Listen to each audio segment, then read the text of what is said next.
Hi friends, ஊருக்கு போயிட்டு வந்துட்டோம் வீட்டுக்கு.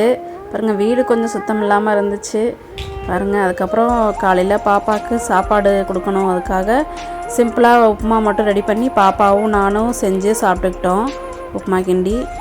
அதுக்கப்புறம் பாப்பா சாப்பாடெலாம் கொடுத்துட்டு பாப்பாவை தூங்க வச்சிட்டேன். தூங்கிட்டு அவளும். அதுக்கப்புறம் காயெல்லாம் வரும்போதே வாங்கிட்டு வந்துட்டோம். வெண்டைக்காய், கத்திரிக்காய், அவரைக்காய், உருளைக்கிழங்கு இதெல்லாம் போட்டு புளிக்குழம்பு தான் ரொம்ப சிம்பிளாக வைக்க போகிறேன். புளி ஊற வச்சிட்டேன், காயெல்லாம் அலசி கட் பண்ணி வச்சிட்டேன். தக்காளிலாம் போட்டு வதக்கிட்டேன். அதுக்கப்புறம் வெட்டி வச்சுருந்த வெஜிடபிள்ஸ்லாம் போட்டாச்சு. அதுக்கப்புறம் உப்பு, மிளகாத்தூள், புளித்தண்ணி எல்லாமே போட்டு நல்லா கலந்து மூடி வச்சிட்டேன். குழம்பு கொதித்து ரெடி ஆயிடுச்சுன்னா அவ்வளோதான், ரெடி ஆயிடுச்சு பாருங்கள். தண்ணி சுடுதண்ணி தான் எப்பயும் குடிப்போம்.